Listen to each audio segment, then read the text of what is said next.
Hadir juga Pak guru kita, orang tua kita, Pak Haji Azwar Abu Bakar, serta para asatidz, para cerdik pandai yang tidak bisa saya sebutkan satu persatu, merupakan kehormatan tentunya bagi kami, khususnya dari pengurus wilayah Al-Jamiatul Wasliyah. Ada Profesor Ridwan hadir hari ini, juga ada tamu-tamu saya dari Universitas Muslim Nusantara Al-Wasliyah Medan, Rektor dan Sivitas Akademika juga hadir. Yang kemarin sebenarnya kita meresmikan Masjid Al-Wasliyah di Pasaman Barat bekas gempa. Saya minta hadir ke sana, rupanya beliau lebih memilih untuk hadir ke Banda Aceh. Karena tari Sumatera Barat kan beda dengan tari Aceh, Pak. Di Aceh dan Sumatera Barat sama-sama dekat dengan adat istiadat, kuat dengan aturan wilayah dan daerah. Namun rupanya lebih nyaman kalau ke Banda Aceh. Ini salah satu gambaran bahwa Banda Aceh atau disebut dengan Serambi Makkah ya, Serambi Makkah. Kalau di Jawa masih ada kulit katanya, sampai di Sumatera Barat kulitnya itu dibuat jadi kerupuk.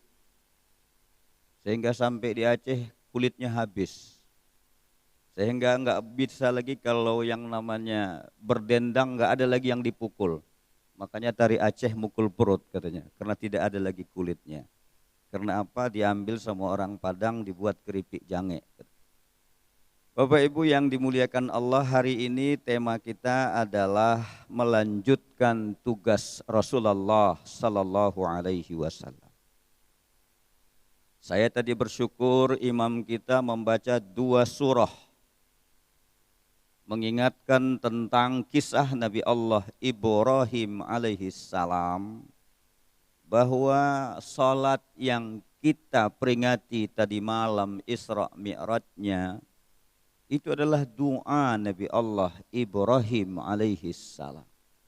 Rabbi ja'alni muqimas salah wa min dzurriyyati rabbana wa taqabbal du'a innaka antas sami'ud du'a. Sebelumnya dia berdoa, Rabbana inni askantu min dzurriyyati. Ya Allah, aku titipkan anakku di samping Ka'bah ini. Maka Bapak dan Ibu kalau tawaf itu ada namanya Maqam Ibrahim, di depannya ada yang namanya Hijr Ismail. Rabbana inni askantu min dzurriyyati. Aku sukunkan anakku di sini. Sukun itu sakinah. Sakinah itu orang Aceh bilang sikin, pisau. Maka orang yang menikah sering kita sebut jadilah keluarga sakinah, sikin. Tempat di mana kedamaian itu disebut dengan maskanah. Ingat bagaimana Nabi Allah Sulaiman alaihissalam ketika berhadapan dengan semut-semut menghormat kepadanya. Apa kata Nabi Allah? Sulaiman ketika pasukan semut berdiri. Dalam Al-Quran disebut, ya ayuhan namal, wahai semut-semut, udkhulu masakinakum. Masuklah kamu ke dalam tempat kamu yang aman dan damai itu. Kalau kamu tidak masuk, nanti keinjak sama pasukan saya. Ini ayat sudah dibacakan beliau tadi. Rabbana inni askantu min dzurriyyati. Ya Allah, aku sukunkan, aku tinggalkan anakku di sini. Wa min dzurriyyati biwadin ghairi dzi zar'in 'inda baitikal muharram. Aku tinggalkan anakku di sini. Enggak ada fasilitas apa-apa. Betul, Pak? Beda dengan kita kalau nitip anak ke pesantren. Betul? Kira-kira kalau Bapak nitip anak ke pesantren, pesantrennya apanya yang Bapak lihat? Pasti Bapak lihat bangunannya bagus apa tidak? Kamar mandinya bersih apa tidak? Betul? Tempat tidurnya nyaman apa tidak? Karena kita akan meninggalkan anak kita di tempat itu, kita titipkan, kita tidak mau anak itu mendapatkan fasilitas yang tidak baik. Betul? Itulah ayah, itulah namanya seorang orang tua. Tapi Nabi Allah Ibrahim tidak berpikir itu. Rabbana inni askantu min dzurriyyati biwadin ghairi dzi zar'in. Jangankan fasilitas zar'in, tidak ada tanam-tanaman, tidak ada tumbuh-tumbuhan, hatta air pun tidak ditemukan. Tapi apa doa beliau? Bukan minta fasilitas. Rabbana liyuqimus shalah. Ya Allah, aku cuman minta, jadilah mereka nanti orang-orang yang menegakkan salat. Setelah itu, faj'al af'idatan minan nas tahwi ilaihim.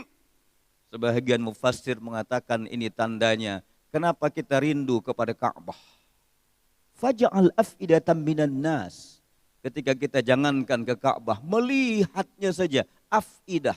Af'idah itu lebih dalam dari qalbun. Kalau qalbun itu bolak-balik, makanya ada doa ya muqallibal qulub tsabbit qulubi ala dinik. Pagi ini dia bisa Islam duduk bersama-sama di masjid ini. Dekat. Tapi nanti siang sudah mulai bolak-balik. Ada godaan kiri kanan. Maghrib taubat lagi. Makanya hati manusia itu disebut dengan al-qalb. Sebagian mengatakan qalbun diartikan dengan jantung. Bukankah jantung itulah yang mengatur tata kehidupan kita? Idza saluhat saluhal jasadu kulluh wa idza fasadat fasadatil jasad kulluh ala wahiyal qalb. Karena itu hari ini kita bersyukur Allah gerakkan kita punya kaki ke sini. Amin. Bapak dan Ibu juga duduk bersama untuk tazkirah an-nafs hari ini, untuk kita menentramkan kita punya jiwa. Kenapa? Karena Nabi Allah Ibrahim telah berdoa, Rabbana liyuqimus salah faj'al af'idatan minan nas tahwi ilaihim. Siapapun yang duduk di samping Makkah, duduk di masjid Allah, tahwi ilaihim, semakin tertarik dia untuk datang ke situ. Maka saya kemarin ketika perdebatan apakah ongkos naik haji dinaikkan atau diturunkan, saya bilang itu rasional untuk dinaikkan. Tapi karena sosialisasinya, penjelasannya tidak tuntas ke masyarakat, maka seolah-olah ada tingkat kezaliman di situ. Betul apa betul? Betul. Saya kasih logik saja. Bapak dari Aceh berangkat umroh seminggu bayar berapa? Kan seminggu itu. Dinda Akhyar, ini kemarin petugas haji. Berapa? 30 juta untuk umroh 10 hari. Fasilitasnya sama dengan haji kemarin?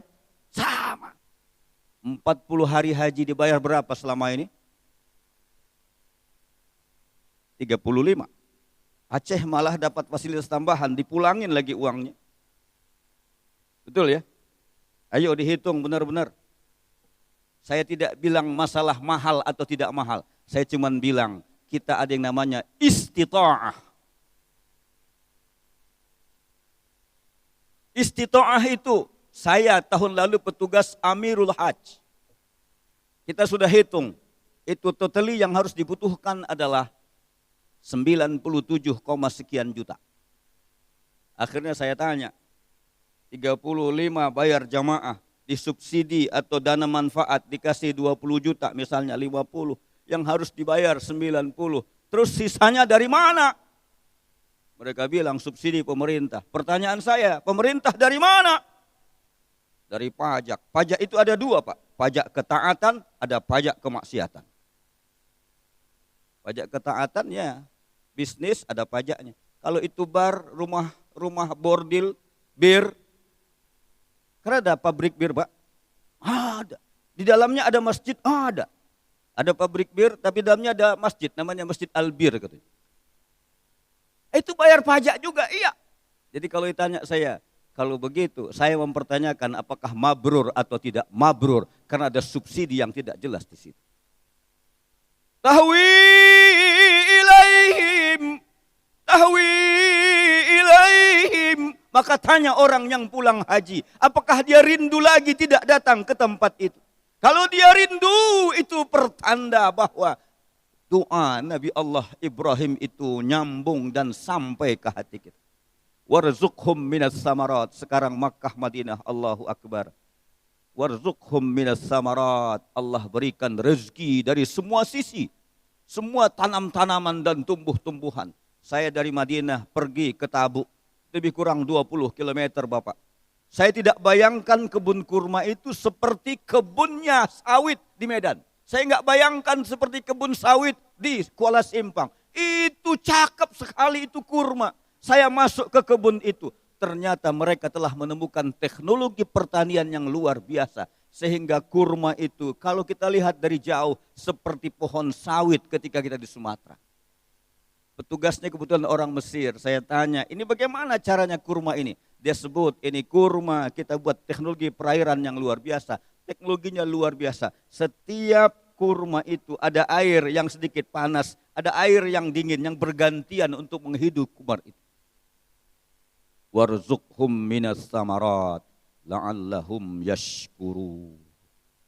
Di ujung ayat doa Nabi Allah Ibrahim tadi, Rabbi ja'alni muqimas salah. Di ujung ayat lagi, Rabbana ghafirli wali walidayya walil mu'minina yawma yaqumul hisab.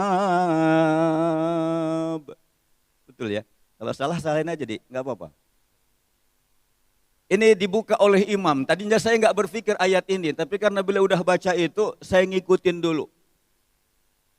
Karena masalah imam ini luar biasa, Pak. Saya bermalam berapa hari di sini, saya mendengar imam-imam di Aceh ini kuping saya enak dengarnya, Pak. Kalau di Jawa belum tentu ya, Pak. Belum tentu, kuping kita sakit nih. Azannya enak-enak. Enak gitu. Apalagi Ramadan nanti, Pak. Sini Ramadan berapa rakaat? 20. Itu baca Fatihahnya seperti tadi atau ngebut? Style ya. Bismillahirrahmanirrahim. Alhamdulillahirabbil alamin arrahmanir rahim maliki yaumiddin iyyaka na'budu wa iyyaka nasta'in. Biasanya begitu ya? Iya ya? Enggak. Saya anjurkan setiap ayat berhenti. Alhamdulillahirabbil alamin. Allah jawab, hamadani abdi, hambaku memujiku. Iyyaka na'budu wa iyyaka nasta'in. Padamu kami menyembah ya Allah, kepadamu kami minta tolong. Allah jawab, hei apa yang kau minta, mindalah, sa'alni wa'atini ma sa'alak. Hei hambaku, minta apa yang engkau minta. Ternyata di situ diisi dengan doa. Maka kita faham itu. Imam itu dia tahu berdialog dengan Allah. Ketika itu kita berdoa, Iyyaka na'budu wa iyyaka nasta'in. Dia berhenti sebentar, jamaah isi itu ya Rob. Aku doa di situ. Sama dengan kita, asyhadu an la ilaha illallah. Berhenti sebentar di situ, isi doamu kepada Allah. Tapi kalau kita ngebut, Alhamdulillahirabbil alamin arrahmanir rahim maliki yaumiddin iyyaka na'budu wa iyyaka nasta'in ihdinas siratal mustaqim siratal ladzina an'amta 'alaihim ghairil maghdubi 'alaihim waladdallin. Saya sampai satu nafas. Tapi malaikat bisik-bisik. Ini permintaan yang enggak jelas, ini ngebut aja. Ini contoh betapa salat itu adalah dialog dengan Allah. Ketika kita membaca Al-Quran waktu salat, itu artinya kita berdialog dengan Allah. Tetapi ketika kita membaca Al-Quran biasa tanpa salat, membaca Al-Quran, itu artinya Allah mendialogkan kita dengannya. Itu bedanya. Ketika kita baca Quran tadi dipimpin oleh imam, kita berdialog dengan Allah. Arahnya dari kita kepada beliau. Dari kita kepadanya.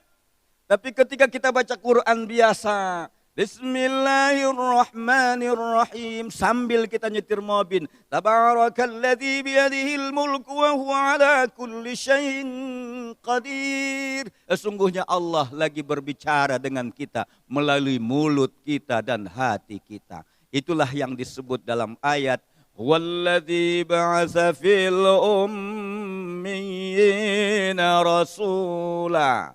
Tolong buka surah Al-Jumu'ah ayat 2. Walladzi ba'atsa fil ummiyina rasulan minhum yatlu 'alaihim ayatihi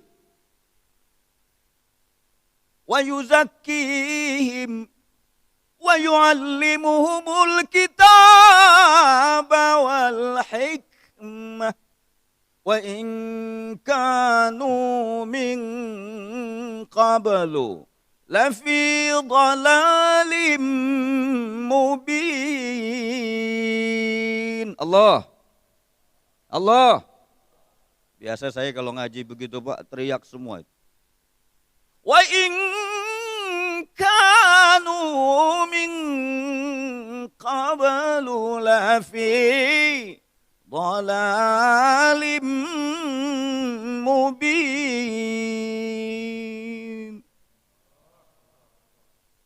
Terpaksa. Inilah ayat yang saya maksud melanjutkan risalah Rasulullah. Al-Quran berbicara dengan kita. Ada 3 yang disebutkan di situ. Allah mengutus Rasulullah Muhammad sallallahu alaihi wasallam. Tadi malam saya gantung gak sempat tuntas di Masjid Baitur Rahman.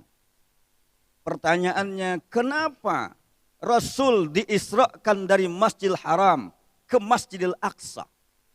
Setidaknya ada 3 jawaban penting di situ. Yang pertama adalah Islam mengajarkan hablum minallah wa hablum minan nas. Sesungguhnya Rasul cukup saja dari Makkah langsung take off. Tapi tidak. Dia harus dulu ke Baitul Maqdis. Masjidil Haram dibangun oleh Nabi Ibrahim alaihissalam. Baitul Maqdis dibangun oleh Nabi Daud alaihissalam. Dilanjutkan oleh anaknya Sulaiman. Maka kalau Bapak berangkat ke Baitul Maqdis, disebut dengan Camp David. Karena Daud disebut mereka dengan David. Maka dulu ada perjanjian Mesir dengan yang namanya Israel. Disebut nama perjanjian itu Camp David. Perkampungan Nabi Daud alaihis. Di sana ada Solomon. Solomon adalah sebutan dari Nabi Sulaiman alaihissalam. Ternyata Rasul sebelum berangkat mengimami salat di situ. Siapa makmumnya? Nabi Allah Ibrahim alaihissalam. Siapa makmumnya? Nabi Musa alaihissalam. Siapa makmumnya? Nabi Isa alaihissalam. Itu artinya hikmah yang kedua adalah seluruh syariat yang pernah turun pada nabi-nabi sebelumnya di Jazirah Palestina yang disebut dengan Bani Israel itu disempurnakan dengan syariat Islam Nabi kita Muhammad sallallahu alaihi wasallam. Wa idz qala Isa ibn Maryam ya bani Israel inni rasulullah ilaikum musaddiqan lima baina yadayya. Betul ya? Musaddiqan lima baina yadayya minat Taurah wal Injil wa musaddiqan bi rasuli ya'ti min ba'dis muhu Ahmad. Saya tadi malam, karena nggak bisa tiduran sampai jam 1, saya buka televisi di situ, di hotel. Apa yang saya dapat, Pak? Ada siaran Ahmadiyah di TV itu. Wah, saya dengar Al-Islam An-Nabawiyah Ahmadiyah. Wah, saya ikuti, Pak. Wah, ini bahaya ini. Ada Menko Info yang hadir sini nih. Benar, Pak. Memang bahasa Arab, Pak. Tapi ajaran Ahmadiyah di situ. Di Singapura, ya Pak ya, kita ada 63 masjid di Singapura. Saya pernah diundang oleh Majelis Ulama Islam Singapura. Mereka sebut ada masjid di Singapura 63. 60 itu dibiayai, disantuni atau didistribusi oleh negara melalui Majelis Ulama Islam. Khutbahnya semua sama. Tapi ada 2 masjid yang mereka mandiri. Salah satu di antaranya adalah Masjid Ahmadiyah. Saya tanya, Ahmadiyah diakui? Begini kata beliau, yang jelas kalau orang Ahmadiyah wafat itu makamnya berbeda. Tidak dikebumikan bersama-sama dengan makam kaum muslimin umumnya. Dipisah, Pak. Wa idh qala Isa bin Maryam, Nabi Isa mengakui itu. Nanti akan ada yang membenarkan Taurat, membenarkan Injil. Dan dia akan melanjutkan kepemimpinan risalah itu. Siapa namanya? Ismuhu Ahmad. Betul ya ayatnya. Kalau begitu, kenapa Rasul diperjalankan melalui itu? Tidak lain adalah pengakuan kita umat Islam harus bangga bahwa seluruh syariat yang pernah turun sebelumnya disempurnakan dengan kerasulan Nabi kita Muhammad sallallahu alaihi wasallam. Itulah yang menjadi ayat terakhir ketika Rasul wafat. Al-yawma akmaltu lakum dinakum wa atmamtu alaikum ni'mati wa raditu lakumul islama dina. Karena itu hari ini kita wajib bangga dengan Islam. Bangga? Betul? Apa tugas kita? Huwallazi ba'atsa fil ummiyin rasulan minhum yatslu 'alaihim ayatih. Karena itu sekarang Rasul telah pergi meninggalkan kita. Tapi ada satu mukjizat yang ditinggalkan oleh Rasul. Rasul wafat tapi mukjizatnya Allah pertahankan. Apa itu? Al-Qur'an. Al-Qur'an. Maka kemarin di tausiah khutbah Jumat saya sampaikan sebuah hadis khatmil Quran atau sebagian membacakan khatimil Quran syahron wahidan. Khatamkan Al-Quran itu 1 kali 1 bulan. Berapa kali, Pak? 1 kali. 1 bulan berapa hari? 30 hari. Al-Quran berapa juz? 30 juz. Itu artinya seharusnya 1 hari 1 juz. Tapi ada hadis yang lain, setidak-tidaknya memberikan kepada kita kelonggaran. Siapa yang membaca Al-Quran, mengqara Al-Quran, 50 ayah, lam yuktab minal ghafilin. Siapa di antara kamu yang membaca Al-Quran minimal 50 ayah, 50 ayat, lam yuktab minal ghafilin, kamu tidak dicatatkan menjadi orang yang lalai. Jadi kalau tidak bisa 1 juz yang ideal, minimal berapa? 50 juz. Maaf, 50 ayat. Ada 1 hari baca Al-Quran 50 ayat?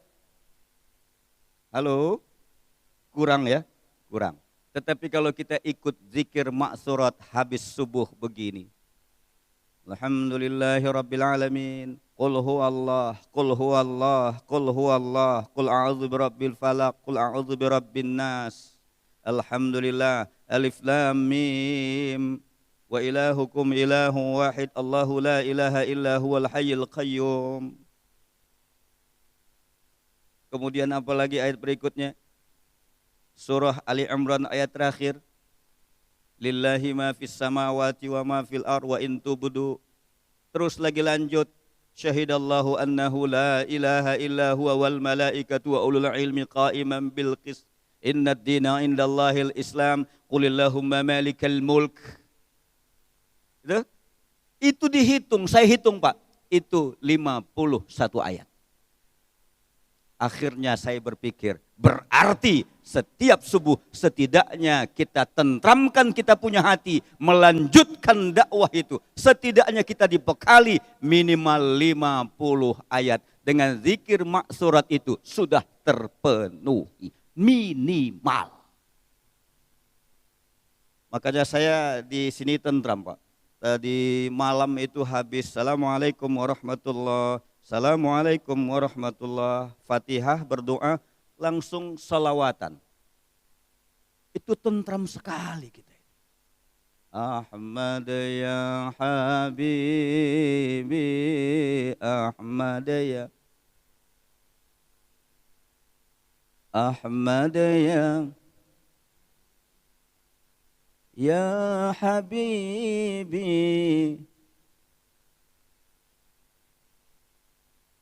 Salam.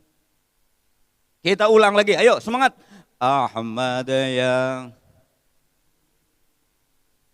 Ahmad ya habibi, Ahmad ya habibi, ya habibi salam. Salam. Ya Allah. Walladzi ba'atsa fil ummina rasulan minhum yatslu alaihim ayati. Untuk melanjutkan risalah Rasul, yang pertama adalah yatslu alaihim ayati, tilawah, baca, baca, baca. Tidak sekedar iqra tapi tilawah. Maka ada musabaqah tilawatil Quran. Tidak musabaqah qiraatil Quran. Kenapa itu? Tidak sekedar membaca, tapi dia tilawah. Ayat itu ada ayat Al-Quran yang tersurat, tapi juga ada ayat yang ada di sekitar kita, ayat kauniyah. Sudah kelihatan terang, itu adalah ayat-ayat kauniyah.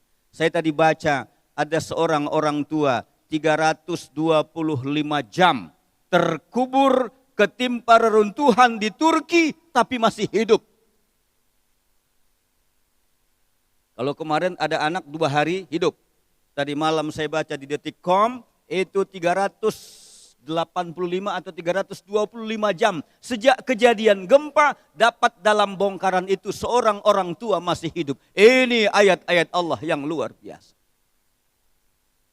Kejadian tsunami mengingatkan kita, itu adalah ayat-ayat Allah. Karena itu kita bacakan suratul Fatihah kepada beliau-beliau semua. Al-Fatihah. A'udzu billahi minasyaitonir rajim. Bismillahirrahmanirrahim. Alhamdulillahirabbil alamin arrahmanir rahim maliki yaumiddin. Iyyaka na'budu wa iyyaka nasta'in. Ihdinas siratal mustaqim. Siratal ladzina an'amta 'alaihim ghairil maghdubi 'alaihim waladdallin. Allahumma ighfir lahum warhamhum wa'afihim wa'fu 'anhum. Yang kedua, ayat-ayat berikutnya adalah fi anfusihim, ayat yang ada di dalam diri kita. Dulu rambut saya belum putih Pak, sekarang sudah putih. Itu artinya masyhuril dunia, alam kegelapan menuju alam terang benderang. Dulu rambut kita hitam, beliau masih hitam, jenggot masih hitam. Kalau orang tua saya jenggot udah putih, meskipun rambut masih hitam. Itu artinya sesungguhnya ini ayat-ayat Allah yang ada pada diri kita. Dulu tangan kita menggenggam kuat sekali, kencang sekali. Kenapa? Karena masih muda. Sekarang genggamannya udah mulai lemah.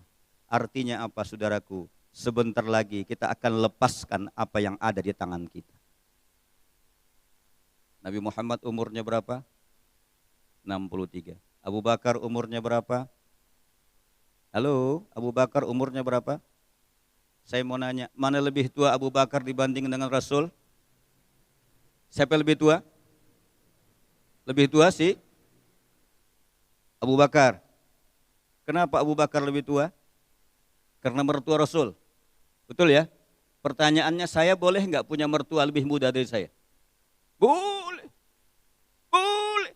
Itu artinya sejarah menunjukkan Rasul menjadi Nabi umur 40 tahun. Betul? Ya Pak dekannya. Ini beliau dekan Fakultas Adab, jadi beliau hafal nih. Abu Bakar Islam dari kelompok laki-laki dewasa pertama, itu umurnya 38 tahun. Berarti siapa lebih muda? Abu Bakar. Rasul wafat umur 63 tahun. Siapa penggantinya? Abu Bakar As-Siddiq. Berapa umurnya? 65 tahun. Abu Bakar berkuasa lebih kurang 2 tahun. Berarti benar Abu Bakar lebih muda dari Rasulullah. Umar umurnya berapa? 63 tahun. Umar itu mertua Rasul, iya. Dari anaknya siapa? Hafsah. Siapa itu Hafsah? Dialah wanita pertama penghafal Al-Quran. Karena itu, apa yang ada pada diri kita pada saatnya akan kita tinggal. Kita orang tua ini Pak, ya Allah, di mata anak-anak kita seperti bola kita ini. Pernah melihat main bola? Macam-macam kan?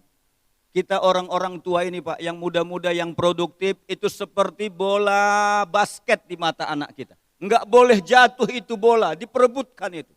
Waktu kita masih punya uang, punya jabatan, di mata anak kita, kita seperti bola basket. Enggak boleh jatuh itu bola, kita ambil kemana-mana. Senang anak sama kita, kenapa? Masih produktif. Tapi kalau kita sudah mulai batuk-batuk, udah sering ke rumah sakit, itu nasib kita orang tua Pak, persis seperti bola kaki. Bola sepak orang Malaysia bilang, kasih contoh, kita sakit, anak kita 4 nih.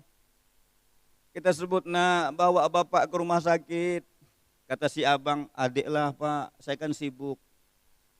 Si adik kasih tahu, tolong dek bawa bapak ke rumah sakit. Si adik bilang, saya juga sibuk. Persis seperti bola sepak, kemana-mana ditendang. Terakhir status kita orang tua pada saatnya seperti bola golf. Tidak sekedar disepak, tapi langsung. Tang! Ini ayat-ayat Allah terjadi pada diri kita semua. Karena itu solusinya dia, Rabbi ja'alni muqimas shalah wa min dzurriyyati, yang bisa mendidik akhlak anak-anak kita, kembalikan mereka kepada salat. Maka hari ini kalau ditanya saya, siapakah orang tua yang sukses di antara kita? Jawabannya adalah siapapun yang membawa anaknya subuh ini ke masjid, salat subuh ke masjid, anaknya dia bawa, menurut saya dialah orang tua yang sukses. Ada yang bawa anak ke masjid hari ini? Saya lihat ada 3 orang anak-anak kita di belakang. Ada berapa orang anak-anak kita? Pastilah orang tuanya memaksanya ke masjid. Setuju? Jadi kalau ingin menanya, apakah saya orang tua sukses atau tidak? Pertanyaannya adalah, apakah anak bisa kita bawa ke masjid sholat subuh apa tidak? Kalau itu sudah bisa kita lakukan, saya garanti dia lebih baik orang tua dibanding saya yang gagal membawa anak ke masjid. Yang terakhir, apa tugas kita kedua? Tazkiyah. Tazkiyah itu maknanya membersihkan, mensucikan. Maka ada zakat. Zakat, ini masjid belum selesai nih. Ini tadi Pak Dokter bilang kalau ini kita selesaikan lebih kurang 4 miliar lagi ke depan. Halo, berapa lagi? 4 miliar. Apakah itu bisa? Insya Allah bisa. Ini udah puluhan miliar selesai kok. Masa yang 4 miliar enggak selesai? Tazkiyah. Bersihkan kita punya harta. Kenapa? Pada saatnya kita lepas. Pada saatnya kita lepas. Sebelum dilepas dengan cara-caranya. Lepaskan dengan cara yang baik. Ada zakat, ada infak, atau sedekah. Kenapa? Karena itulah menjadi tabungan terbaik kita. Sebelum kita menjadi bola sepak di mata anak-anak kita. Kita banyak punya contoh. Betapa banyak orang tua sukses. Tapi gagal ketika dia harus korban dengan anak-anak yang tidak dididik dengan salat. Karena itu yang kedua tazkiyah. Tazkiyah itu ada 2. Tazkiyatun nafs, bersihkan jiwa kita. Maka dianjurkan istighfar. astaghfirullah rabbal baraya, astaghfirullah minal khataya. Terus saya kalau mendengar yang namanya apa itu syair, Ilahi las tulil firdaus si ahla wala aqwa ala naril. Ya Allah, Tuhanku, Tuhanku, aku tidak pantas menjadi penghuni surgamu. Wala aqwa ala naril jahim, tapi aku tidak kuat menjadi penghuni nerakamu. Oleh sebab itu faghfirli, ampuni aku ya Allah, ampuni aku ya Allah. Faghfirli, ini bulan Rajab saudaraku. Orang-orang tua kita menyuruh kita untuk zikir, Rabbighfirli warhamni wa tub alayya, Rabbighfirli warhamni wa tub alayya. Di masjid-masjid Betawi di Jakarta Pak, habis subuh tadi azan, sambil menunggu jamaah, mereka berzikir, Rabbighfirli warhamni wa tub alayya, Rabbighfirli warhamni wa tub alayya. Ya Allah, ampuni aku, rahmati aku bertaubat kepadamu. Kenapa? Karena ini bulan Rajab, habis bulan Rajab Sya'ban, habis bulan Sya'ban Ramadan. Kita tidak tahu apakah sampai di bulan Ramadan atau tidak. Karena itu dibimbing, Allahumma barik lana fi Rajab wa Sya'ban wa balighna Ramadan. Karena itu inilah barangkali tugas kita. Tazkiyah an-nafs, semua kita insya Allah bisa. Tapi ada yang paling berat sekarang tugas kita. Apa itu? Tazkiyah al-bi'ah al-ammah. Membersihkan lingkungan di mana kita tinggal. Tadi assalamualaikum ke kanan. Assalamualaikum warahmatullahi. Lihat di kanan siapa saudaramu. Assalamualaikum warahmatullahi. Lihat di kiri siapa saudaramu. Lihat tetanggamu, lihat jiranmu, lihat saudaramu yang lain. Maka setelah salat kita bersalam-salaman. Ini bukan sekedar budaya, ini adalah ajaran bahwa kita memang menguatkan persatuan dan kesatuan. Maka saya sangat protes kalau ada orang jadi imam di sini, kemudian dia duduk di belakang imam, habis assalamualaikum dia lari begitu saja. Saya bilang, pernah saya panggil satu, kalau ente tidak mau zikir enggak apa-apa. Tapi kalau begitu ente mengajarkan kepada orang lain, itu tidak namanya takriman wa ta'ziman, memuliakan dan membesarkan orang di sekitar kita. Kalau ente begitu, bagus di pojok duduk supaya tidak mengganggu orang lain. Saya amati Pak, di Aceh dari kemarin saya lihat belum ada, enggak ada yang berani. Di daerah-daerah lain sudah mulai itu. Assalamualaikum warahmatullahi wabarakatuh. Assalamualaikum warahmatullahi wabarakatuh. Imam baca